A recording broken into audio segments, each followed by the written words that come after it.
Welcome, Outlanders. In this video, we are going to review 10 tips and tricks that you can use in Vigor, especially if you're just starting out. There are some things that you might not know that you can start to take advantage of and take your Vigor game to the next level. But before we get started, don't forget to hit that like button and subscribe to this channel. We're pumping out Vigor content all the time, all Vigor all the time. Join us, subscribe to the channel. Our first tip is that of the signal tower. Now, the signal tower tells you the exact location of enemy players on the map. This seems pretty basic, and a lot of you already know that. However, did you know it can be used every 2 minutes? I myself use the signal multiple times during a game. You like to use it towards the beginning of a match to give myself a good idea where it is. And then I also use it towards the end of a match, right before the crate drops. And this is how I decide, do I go for crate? Do I not go for crate? Do I go for kills? What do I do? But you can use the signal tower multiple times. It refreshes every 2 minutes. Our next tip is to holster your weapon. That's right, I bet you didn't know you can holster your weapon. Well, you can by holding down the weapon switch button. On the Xbox, that's Y. On the Nintendo Switch, that is X. Hold that down, you'll holster your weapon, and you will run faster, or at least have more stamina. I do this when I'm trying to run to extract especially, or if I'm trying to be the first one to hit signal or barred house, I just holster my weapon and I sprint like a mother. So now you know you can holster your weapon. It's Y on the Xbox, X on the Switch. Holster it, baby. Holster it. Our next tip is about the crafting table, and this is upgrade your crafting table as much as possible so you can unlock every weapon blueprint. It is hyper annoying to have weapon parts for weapons that you're not able to craft that you'd like to use in game. Well, all you need to do is upgrade your crafting table. I like to get to at least level 10 because that's where some of my favorite weapons unlock. But focus on that as you're building up, or at least if you're not going to make it a focus, at least be aware of it so that you know that, hey, I'm going to have to upgrade my crafting table before I'm able to craft some of these weapons. As your weapon table gets upgraded, you're able to jump in with better guns because you're able to craft better guns. So just keep that in mind. Upgrade it as much as possible, as fast as possible, and you'll get access to much better guns. Our next tip is super basic, but you'd be surprised at how many people don't realize this. The comm station in every map, it not only allows you to see where the drop box is, but it allows you to change the location of the airdrop and see its exact landing location. So even if it's already been hit, make sure you go hit it, and you'll at least be able to see where the landing location is. If you're the first one to hit it, you're able to change the landing location.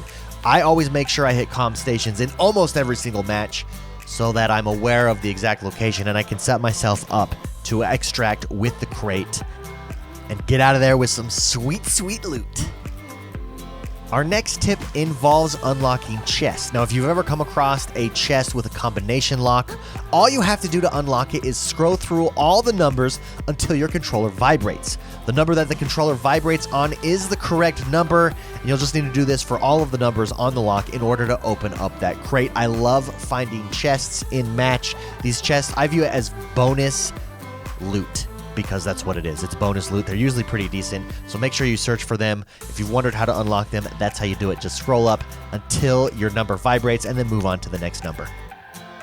This next tip comes in handy when you need to heal. You can hold left bumper to quick select medical supplies.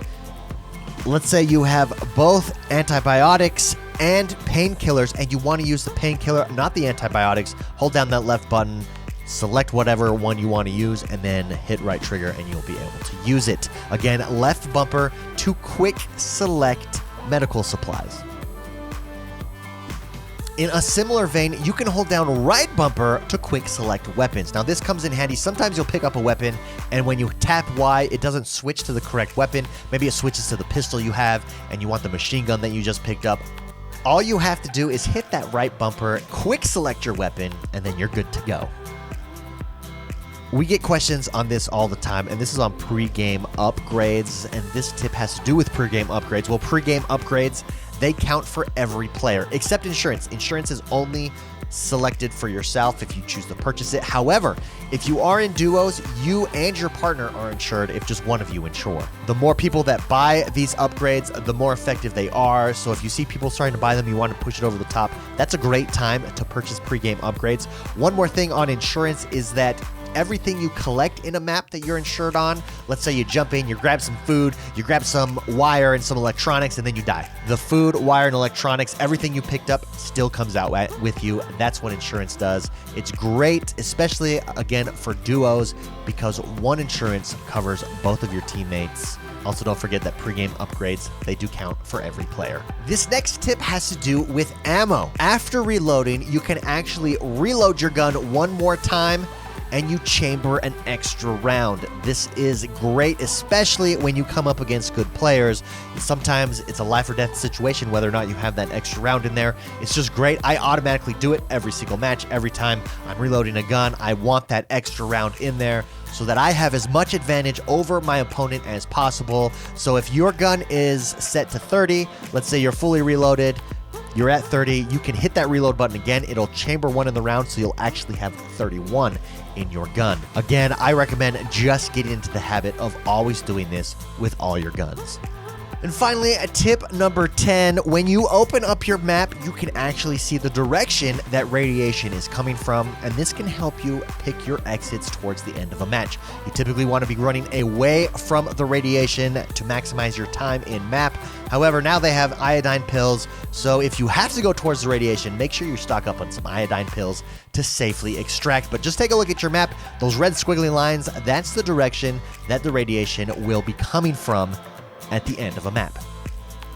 With these tips, you guys can quickly dominate, especially being new to the game. You'll definitely have a step up over everybody else that is new to the game.